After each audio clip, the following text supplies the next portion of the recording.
You are live. Welcome to the Shoy Show. It is June 11th, 2026. Please make it a good day because if you don't, it's your fault. And if you do, it's also your fault. So if you have a good day or a bad day, you smile or you frown, just remember it's a choice. Okay? I got nothing more to say. All right, let's dive into the content. Guns, guns, guns. Guns is such a touchy topic in this world and in the United States, right? Like, you're not going to take away my right to bear arms. What does the Second Amendment says? A well-regulated militia. I find it so interesting that the Second Amendment starts with the idea of a militia, right? Because we need to protect ourselves in case the state or the enemy of the state intrudes on our freedoms, right? What freedoms do we have? I don't know. It's not like we follow the Constitution here. If we were following the Constitution, then maybe there wouldn't be a problem. But I could make the argument right now that we should all be bearing arms and we should all be fighting back against the establishment, against the government, because I don't see us following the law. I mean, how many court orders alone has this administration disobeyed? And I'm sorry, what happens when you disobey a court order? Yes. A warrant gets put out for your arrest and you go to prison. Unless you're rich or have some type of influential power, and then maybe you can get out of it. But those are the edge cases. Most of us are going to jail if we don't follow the law. Now, the Second Amendment says a well-regulated militia being necessary to the state, being necessary to the security of a free state, the right of the people to keep and bear arms shall not be infringed. And that's a key word here, right? Let's define the word infringe. Actively break the terms of a law, agreement, etc. There's different ways to interpret infringed. To infringe means to actively break a law, agreement, or rule, or to encroach upon someone's rights or freedoms in a way that limits them. Limits them, right? If I infringe upon your beliefs, I am either undermining, compromising, or challenging your beliefs in any particular system, maybe religion, whatever it is. So when you infringe upon something, and it's important to you to define these words as we go along, because when you infringe upon something, you are essentially blocking access to. In this case, if I infringe upon your ability to get a gun,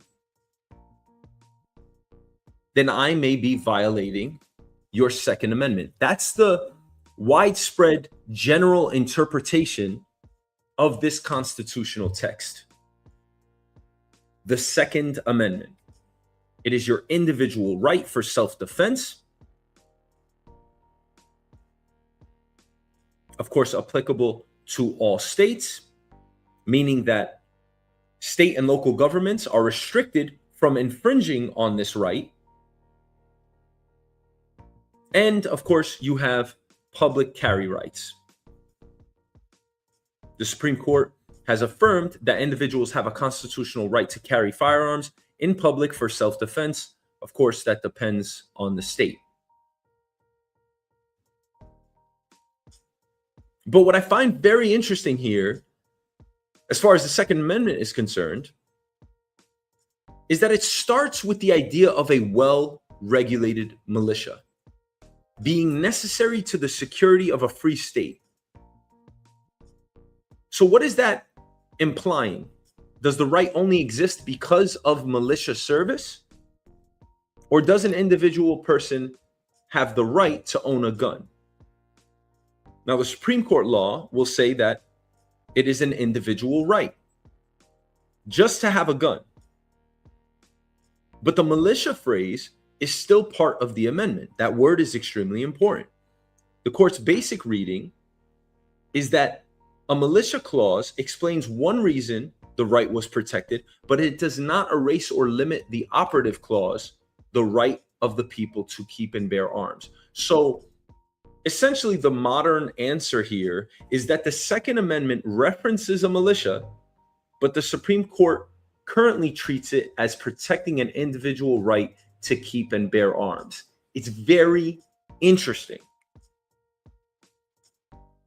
because our forefathers, how do you think they were going about the rationale for installing such an amendment? It's not really the right to bear arms. It was really, first and foremost, if you read this here, forming a militia. Now, what does a militia do, right? A militia organizes and defends itself or defends its people, a group of people. How do you do that? Without weapons? That's why the second part here, one is corollary to the next, right? You can't really have a militia without weapons, and you're not going to just have weapons being docile, right? Somebody has to operate them, so you need a militia. So this is saying that it protects the right of individuals to keep and bear arms while also acknowledging the importance of a well-regulated militia. And that's for the security of a free state. So that if somebody infringes on my freedoms, I can create that militia. I have the right to bear arms and defend myself. Because that's what maintains a free state. Now, again, going back to the initial point, how many times do we have our laws, our Constitution violated? It seems like it's happening every single day. I mean, seriously, I say this all the time. I don't want to hate Trump. I don't want to hate our president, number one. The guy's from New York. He's from Queens, where I'm from. Number two, whatever the hell that means. I want to support our country. I want us to do good. If we truly are the most powerful nation in the world, I want us to be good stewards of the world. I don't want us to cause any more pain and suffering like we once did historically, like we currently are actively. I would like us to be wise and responsible leaders, if that's what we should do in the societal framework that we currently have. I want us to do the right thing. When it comes to guns, are we doing the right thing? When it comes to our foreign policy, are we doing the right thing? You have a right to ask those questions. The Second Amendment is wrapped around all of this. Not necessarily that we should be picking up guns, but the security. We need to ensure that we have the security of a free state. Do we have a free state? I mean, that's literally in the Second Amendment. Being necessary to the security of a free state. Oh, yes, we are getting into the semantics here. Do we have a free state? I don't know. They say that you can't infringe upon someone's rights. This being one of them, the right to bear arms. They also say, who's they? The internet, the world, whatever. They also say you can't infringe upon someone's freedoms. They also say that we have the right to the security. It is necessary to the security of a free state. A militia, the right to bear arms. What about freedoms? What about our freedoms being necessary to the security of a free state? Last time I checked, I mean, look at what we're doing with freedom of speech. Do we even have freedom of speech in this country? You got to ask these questions. They are absolutely necessary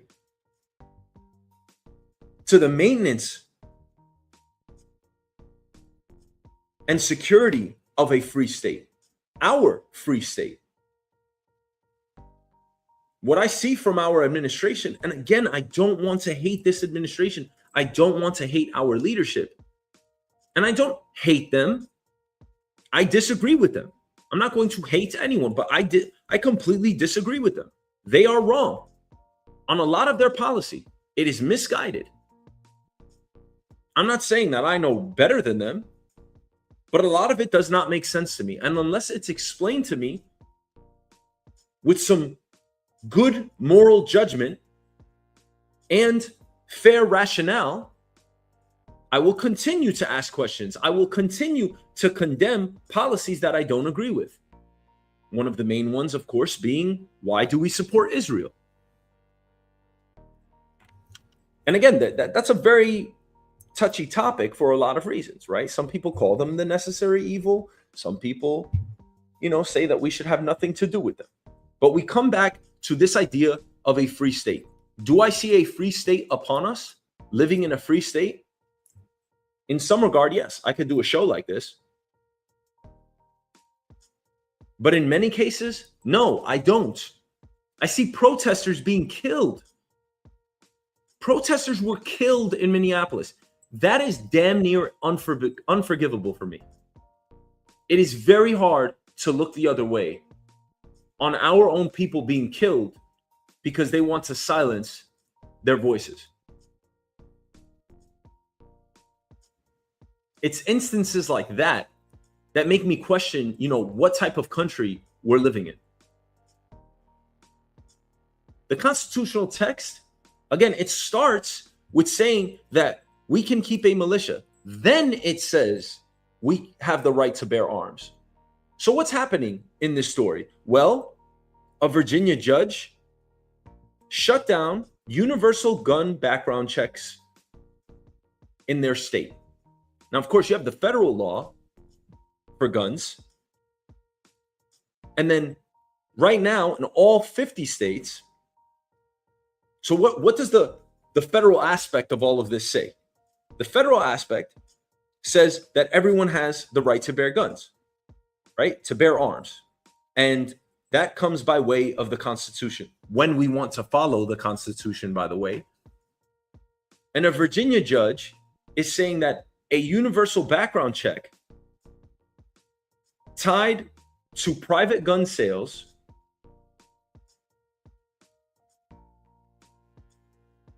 has been ruled against. So what are these background checks, right? These background checks are to make sure that you just can't, that if you're not supposed to own a gun,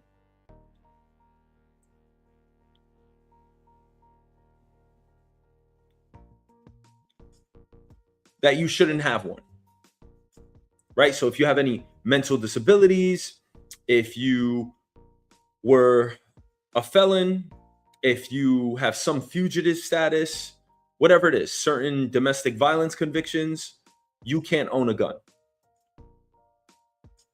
But the background checks only come into play when you're purchasing from a retailer. And this is what we've been arguing about in this country for quite some time. So here's what, just to see it from the top down, this is how it looks. Virtually anyone can buy a gun in the United States, in your state. You can buy a gun in your state. Interstate sales, interstate commerce for firearms is highly illegal. There are ways around it, but it doesn't necessarily happen. It doesn't happen easily. So you can buy a gun in the United States because we have the right to bear arms. That is directly from our Constitution. If you buy a gun from a retailer, so if you go to like Walmart in some states and you buy a gun, or just a shop, they have to conduct this universal background check. Again, to make sure that you're not a criminal or somebody, they don't want to put guns in the hands of someone that has been convicted or has some type of barrier that stops them from having a gun in accordance with our laws. However, the biggest loophole for about 22 of our states, and this is what Virginia just ruled in favor for, is that you can continue to buy guns privately without a background check. So that means if you have a gun and you want to just sell it to your friend or sell it to someone else within your state, for the most part, within your state generally, you can do so without getting an additional background check. In some states like New York, not Virginia, in New York, if I want to sell that gun to you, which is my friend, we still have to go to a shop and get a background check.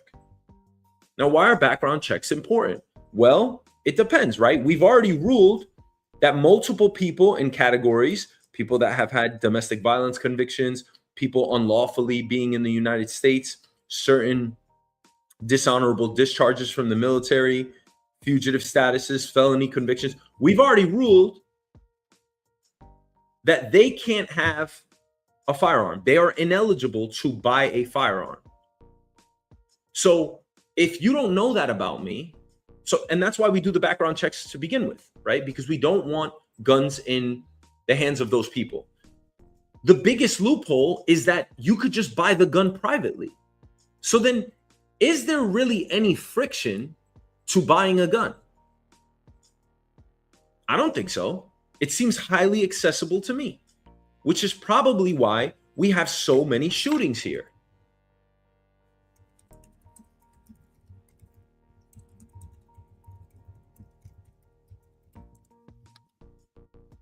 Makes sense, right? Yes, we have the right to bear arms. Yes, we've established protocols to say some people can have guns, some people cannot. Yet you have this entire private loophole where you can buy those guns, private sales, gun shows, no firearms license, no background check, and you can walk out of that shop legally buying the firearm.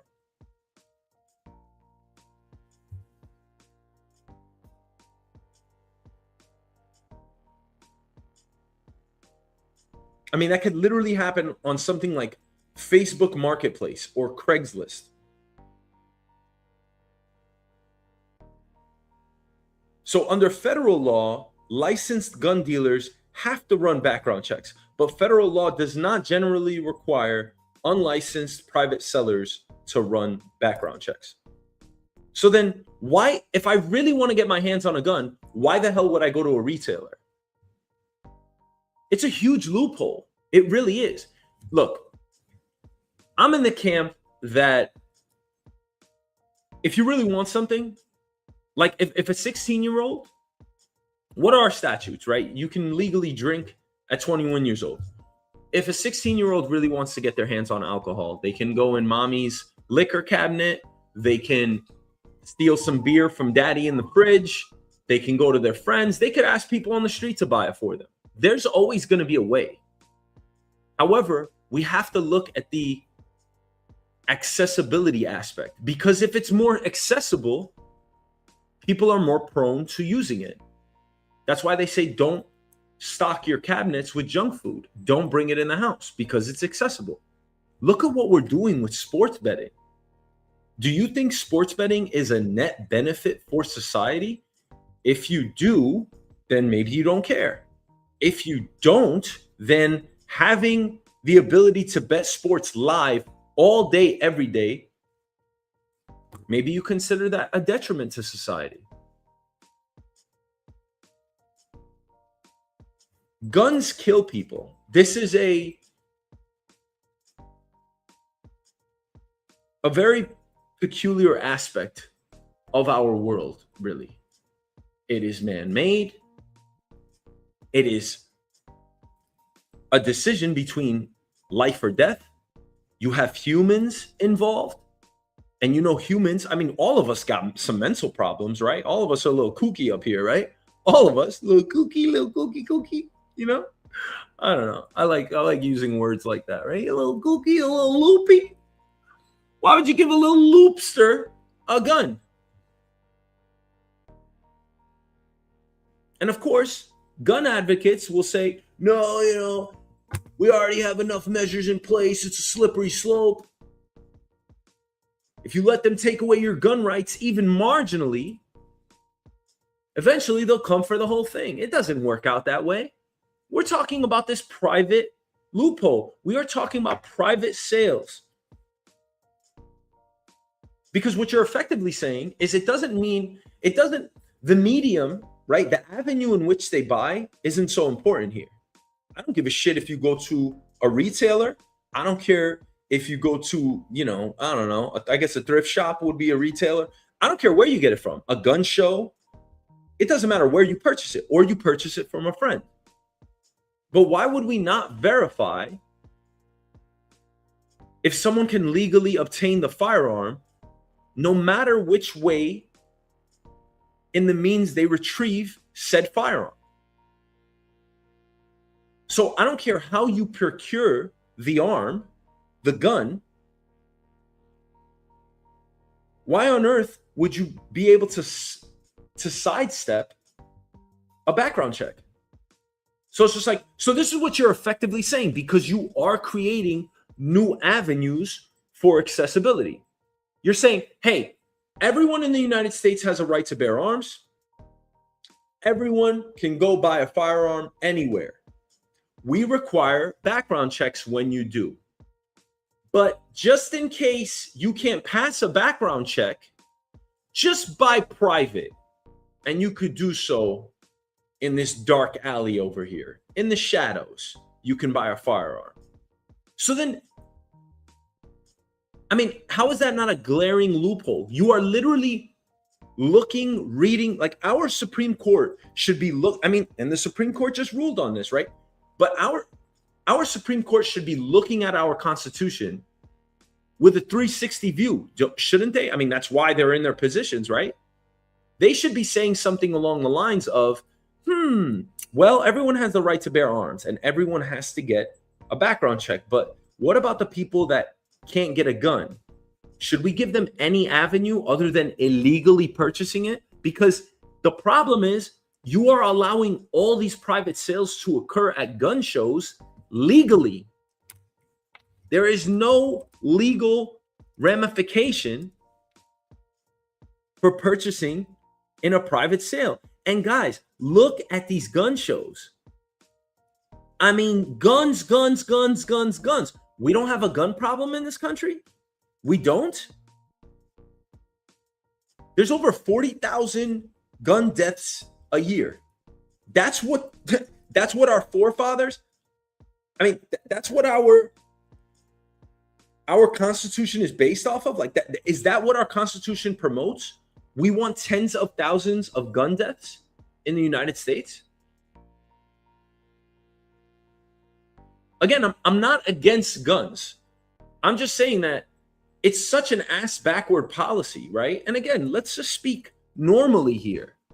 We don't have to get, we already got into the semantics of the Second Amendment. Militia, right to bear arms. Free state to promote a necessary free state. Remember that term right there. I'd say it's the most important thing, right? It's like, hey, we need a free state. Therefore, you can create a militia.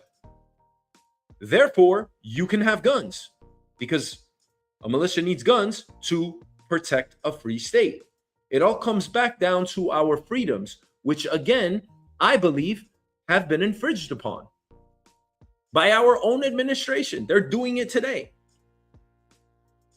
But when you look at the Constitution, how on earth can the Supreme Court look at the Constitution and say, well, you have the right to bear arms and you have the right to form a militia. Damn, there's 44,000 gun deaths total per year in the United States. Oh, and there's 15,000 gun homicides, tens of thousands suicides. They estimate 200 people per day are going to the hospital, ER visits, from gunshot wounds in the United States. We can't do something about that. Does that have anything to do with a militia or the right to bear arms for a free state? And even if it does, right? Maybe let's say you could possibly prove that for all 40,000 gun incidents in the United States that happen a year, even if it was 10,000, whatever number you want to use, right? Whatever number let's say you could prove that those were all acts of self-defense. Okay, great. That's fine. Nobody is saying that you shouldn't have the right to bear arms. We're not undermining the Second Amendment. We're saying, hey, apply the Second Amendment and apply everything else that you said and make it make sense the whole way around. Yes, we need a free state. Yes, we need a militia because of the Second Amendment. Yes, we have the right to bear arms. Okay, we also applied this ruling by the Supreme Court that everyone needs a background check. And then you have this thing over here, which we call a loophole, which is what? Oh, by the way, if you can't pass a background check, just go over here. Go to Fred's house and you could just buy a gun illegally on the side. No background check. Doesn't matter. You don't need a background check. So then it's like, aren't you creating this entire group? Like you have created a new channel for accessibility to illegal gun ownership. Have you not? I'm asking why the Supreme Court has not seen that, or why they're looking the other way. Because again, lest we forget that these gun deaths, they include suicide. They include infanticide. Murder happens with these guns.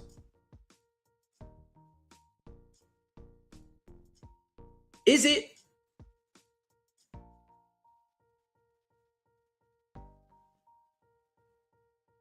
not only your understanding of the Second Amendment, because I think we're attacking that fairly here. I don't think the Second Amendment comes anywhere close to saying that we should have a loophole. We should have this other avenue for people to just be able to buy guns outside of the process for everyone else, for the overwhelming majority of us. So you're essentially saying that, a felon can get his or her hand on a gun. And you've created this, and you know that it exists. The Supreme Court is privy to this. They're not stupid. You are not only enabling it, you're staring at it right in the face. Virginia making this ruling says what? Yeah, we don't give a shit. We're Virginia. And that's how it operates in Virginia, buddy. I don't give a damn what you think, right? The bill would have required Virginia State Police to conduct background checks and provide criminal history records for private firearm sales. Why would you not want that?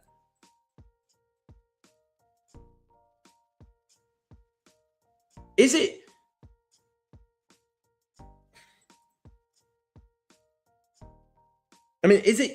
like, what exactly do you want as a gun owner? Do you want, and this is why we come back to the idea of a free state, because it's like, you say that you want guns because of your right to the Second Amendment, which I'm going to assume that you're being a little patriotic here, right? You're quoting our Constitution. You're saying, I love our country. This is how it usually goes, right? I love my country. I have the right to bear arms, form a militia, because I have to secure. This is necessary to the security of a free state. Okay, that's fine. Super patriotic. Whether you are, you aren't, it doesn't matter. But you're super patriotic. You are promoting the Second Amendment, the idea of it. So you're with all of the laws, right? A free state. I love my free country. I love all of our freedoms. So then, if the Constitution says, if our Supreme Court has ruled, and the modern understanding and interpretation of the Supreme Court's rulings is that everyone needs to get federal background checks, why are you okay with us not having those same background checks on private arms sales?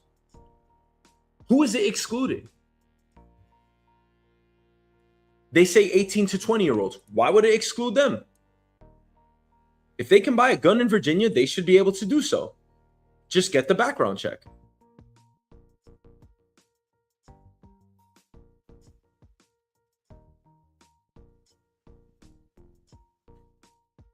See, part of this ruling was they ruled against the restrictions involving handgun purchases by teenagers. Why do teenagers need handguns? Who knows? But if you can own a gun in this country, you can own a gun if you're of age, within your state, with a background check. I don't understand why we're ruling against the idea of universal background checks for private sales.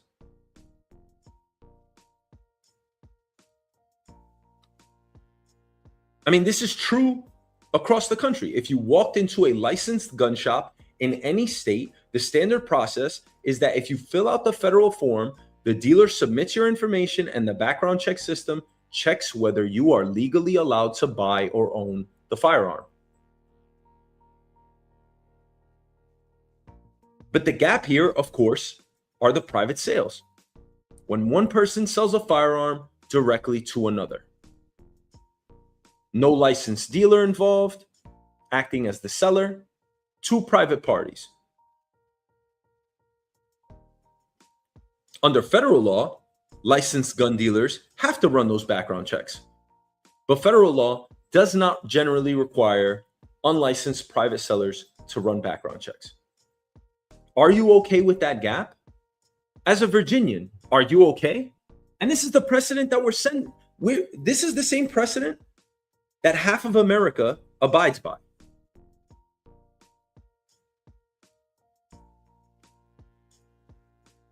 "28 states do not have broad universal background check systems for private sales.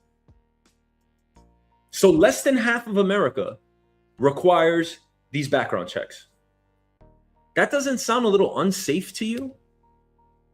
That means someone that may have a problem, someone that we already deemed maybe to be a bit more of a risky individual, again, maybe a felon, a fugitive, whoever, they can still buy a gun. Why would you be okay with that?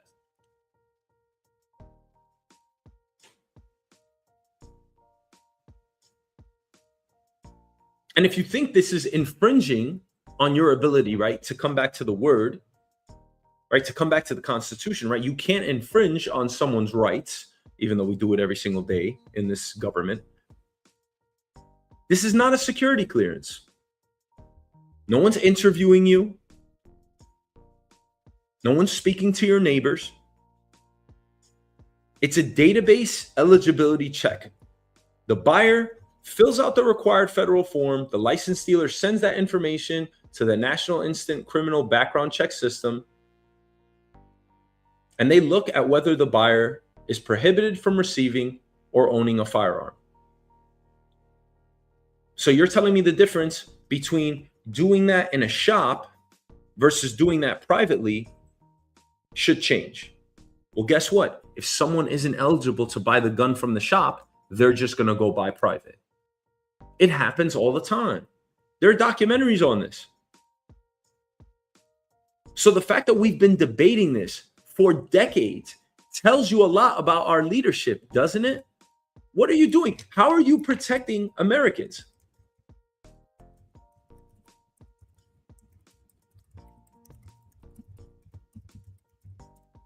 Because if you're staring this loophole right in the face and doing nothing about it, that tells me a lot about what your priorities are as a politician in this country. We're talking about private gun sales here. We're not talking about removing your Second Amendment. We're not talking about infringing on your right to form a militia, certainly not, or the right to bear arms. We're saying that there has to be a point of inspection. And these states constantly rule against this.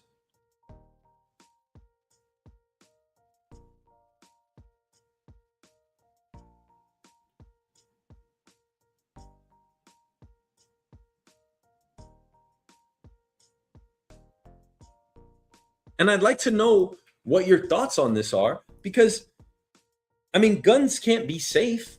Yes, they're a deterrent, but they just can't be safe if there's ubiquity in our weaponry.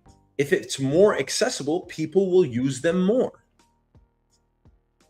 If there were no guns in the United States, we wouldn't have 44,000 gun deaths a year. We just wouldn't, right? If there were no guns. Since there are guns, there are gun deaths. I mean, that's just the logical mode of thinking. If we had less processed food in our supermarkets, we would probably have less obesity, less diabetes. One thing begets the next. One thing is highly corollary to the next. What pisses me off is, how can all of our leadership collectively see this and still say, no, it's okay. Let the states decide. It's all right. No, it's fine. It's fine. We have background checks. But, oh, hey, but excuse me, Mr. Politician, what about, for the people that can't pass a background check, but they can still buy the gun illegally, through a private arms sale? What about them? Or legally, it's not illegal, right? I guess it's legal, right? What about those people that could still get their hands on a gun? I really don't even know if it's legal or illegal, because simply because you're bypassing it, it would seem like it's illegal. But since the avenue exists to buy the gun in that way, through that route, and the government knows this, isn't it legal? Technically, it's legal to buy a firearm without a background check, depending on the state, of course. So is that legal or illegal? I don't know. Maybe the idea here is more about, moral hazard, I guess. Me having more information than the next party that I'm doing business with, I guess, right? Maybe the idea here is moral hazard, which is, well, they don't know that I'm illegal, that I'm not eligible to buy the gun in the shop. So I'm just going to go over here and buy it privately. Am I wrong for doing that? Maybe morally, but technically I can have that gun, right? You're allowing me to do it, and you're making it highly accessible to do so.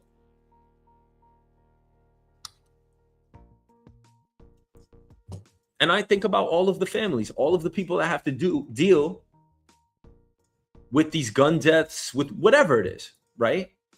It's like this laissez-faire attitude on, these gun checks. It does what exactly? Does it keep you elected? Maybe that's what it's doing, right? Maybe it's keeping that judge in their seat. Maybe it's keeping these politicians to have, career terms. Clearly, this is what your state's constituents want.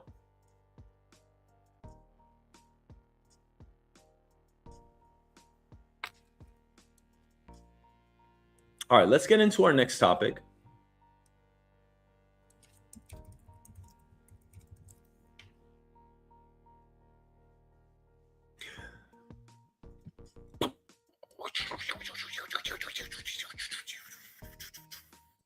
And the question is,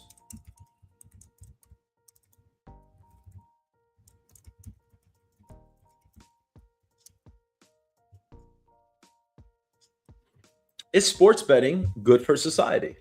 Now, I'll open up this topic by saying I have gambled for a good part of my adult life. I was infatuated with it. You're talking to someone that used to bet 40 games on a Saturday. I used to actually think I could win. I could beat the bookies. But it's a totally different dynamic. It's a totally different era. The money is enormous. I mean, in the United States alone, only legal commercial sports books, they took in $167 billion in sports bets in 2025. They kept about $17 billion in revenue. States collected $4 billion in sports betting tax revenue. That means sports books kept roughly 10% of the money wagered before taxes and expenses. But what does it say about having a casino in your hand? That's essentially what it is. Sports betting. And of course, there are online casinos. What does that say about our society? Is that a net positive or a net negative?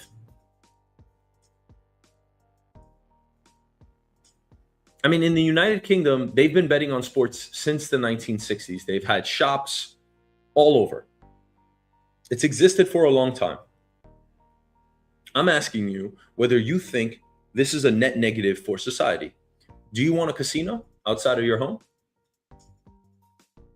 Because guess what? It always comes back to accessibility.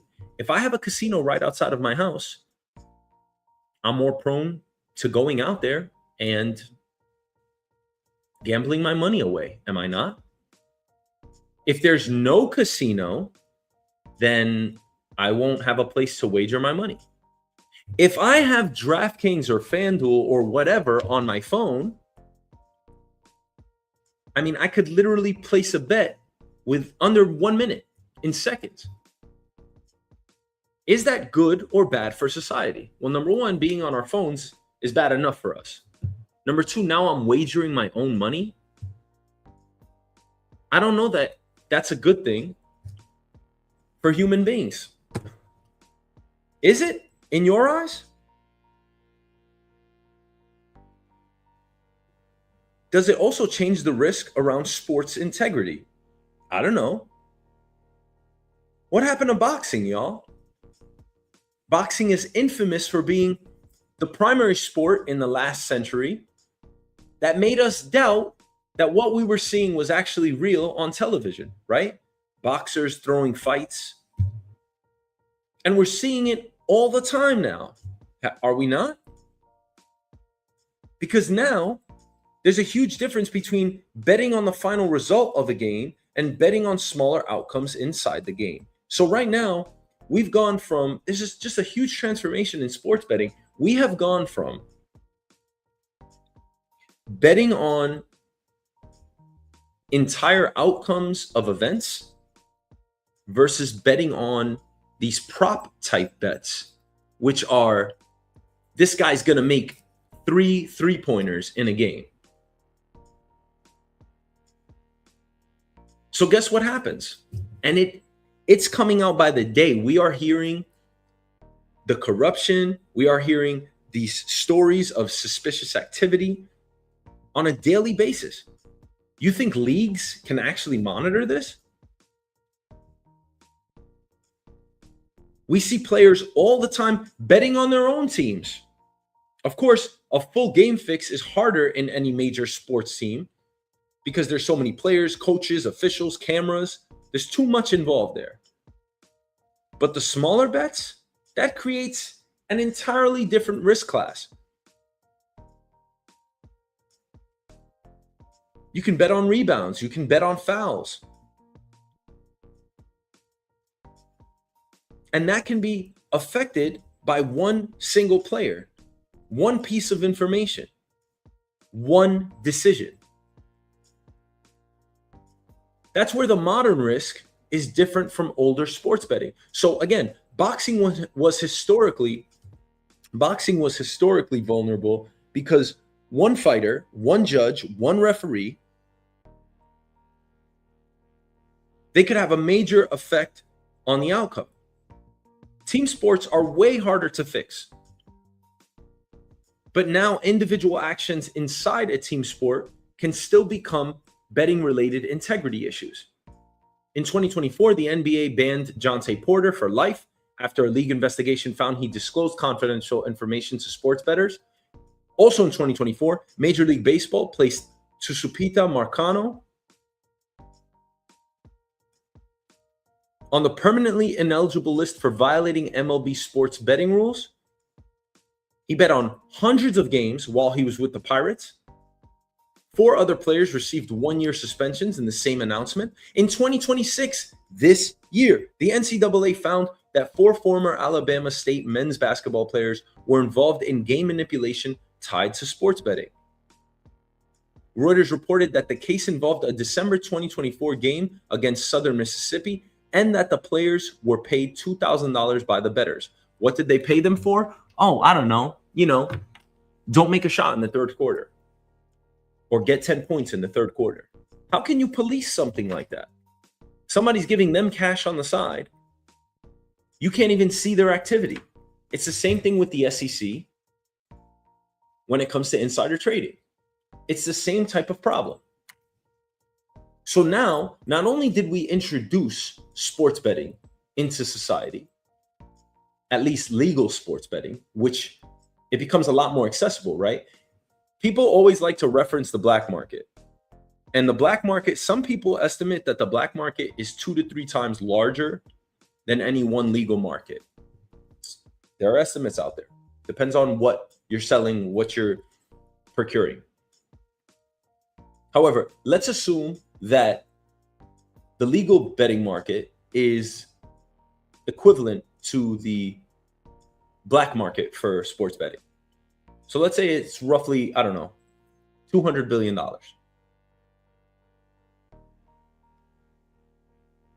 Do you think $200 billion would be bet legally if we didn't have these applications on our phones? Of course not. So now you have to ask yourself, is sports betting healthy for the mind? Is it good for us? I don't think so. What happens when you lose your money? By the way, one of my professors way back in college, he said, do you guys like casinos? And some people were like, yeah, I like going, And he said, all right, well, do you think you've won more or less in casinos? Do you think you've won more or you lost money? And some people said, no, I'm up. And he's like, are you sure? You sure you're up? And they're like, yeah, I always win when I go. Okay. And it's great to hear that example. It was a great back and forth. Because then he said, he throws statistics out of us. It was actually a statistics class. And he says, well, here are your numbers. And he starts going through all of the games. And by the way, Baccarat has the best odds. Slots are all the way at the bottom. If you're playing slots, you're pretty much throwing money in the trash. It's a lot of fun for people. But Baccarat has like the best odds. It's like 48.6%. So you're pretty much 50-50 with the house. Blackjack is right after that. And then you have various other card games. But Baccarat is the closest that you're going to get with the odds. He said, even if you play Baccarat, the house's edge is that like 1.4%, if you will, 1.2%. He said, that's enough to pay for the chandelier at the Bellagio. You just remember that when you think it's lucrative to gamble, to sports bet, you just remember that you're the one that's paying for that. And it puts things in perspective. Because why would these are these companies profitable? They're public now. They're on the damn stock market. You could literally buy the company stock to pretty much bet against the public being successful with sports betting. Who makes more money, guys? I mean, seriously, we don't even have to go through the rest of it. Who makes more money? The bookie or the bettor? The bookie or the gambler? Who comes out ahead? For any of you parlaying, which is ridiculous. If you parlay, that's one of the 7 cardinal sins of sports betting. It's the first one. If you parlay, if you say that these 5 things are going to happen. The Mets are going to win, the Jets are going to win, the Knicks are going to win, the Nets are going to win, and the Rangers are going to win. The bookie's sitting right here. You got 1 out. The bookie has 5 outs. You never parlay. Never. But that's what we do, right? Everybody loves these exotic bets. What does that mean here? That means that the bookie just needs you to be wrong 1 time. You got to be wrong 1 time so that they win. They need you to be right 1, 2, 3, 4, 5 times so that they're wrong and that they pay you out. You got to be a fool to parlay. But what does this come back down to? It comes back to accessibility. Lest we forget, again, who's paying for the hotels in Vegas? Who's paying for the chandelier? Why do you think these companies are public on the stock market? Who's buying their stocks? The people that are buying their stocks, and I have before, they're betting against you. They're saying, yeah, they're buying the bookie stock. The gamblers don't win out. If the gamblers won out somehow, I mean, then we wouldn't even be having this conversation. It's a zero-sum game. And even if it's a zero-sum game, right? One person has to win, one person has to lose. Guess what happens in Baccarat? They don't give a shit if you win or lose. They're taking that 1.2% chance that is the edge for the house. And over time, they're going to win marginally 51% of the time. You can't beat that. Over time, they're going to win. Even if it's just a 1% margin, over time, they're going to win. And that's just with the best game in the house for the player. What about all the other games that the players play? Those are such worse odds. You know people that play roulette? Oh, shit.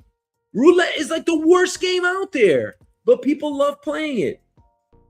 Guys, roulette is the worst game out there. It's literally the worst. It's like the worst odds in the casino. Look at roulette for a second. What's your payout when you get paid? What's your payout? 36 to 1, right? 36 to 1 is your payout, right? Okay. But there's what? And this is missing something here. But there's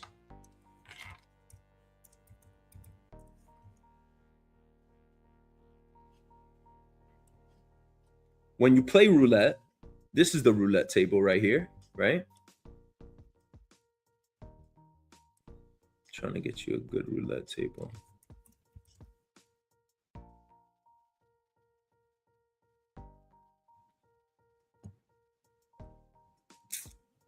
There's different types of roulettes, but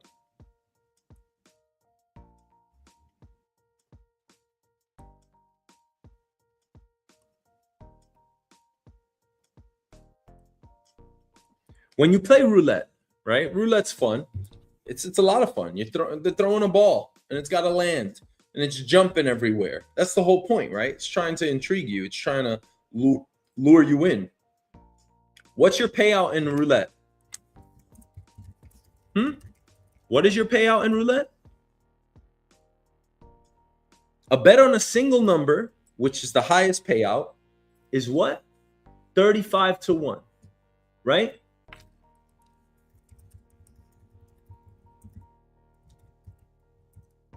$35 to 1.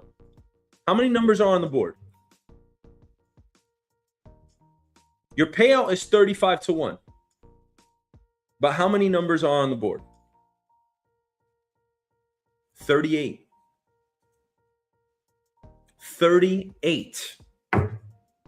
So your payout isn't even commensurate with the risk that you're taking.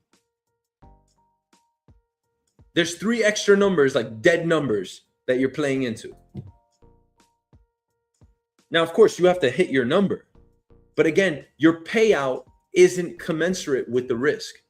You should be getting paid out 38 to 1. That's how they stack the odds even more against you. But people don't even realize that. They just want to see a ball jumping up and down.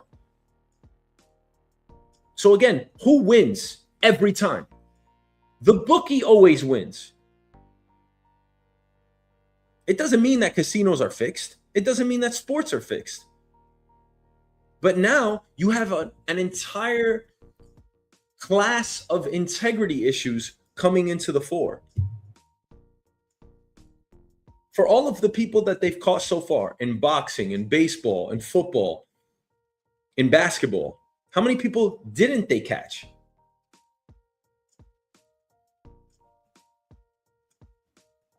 And oh, by the way, now you have the NBA, the NFL.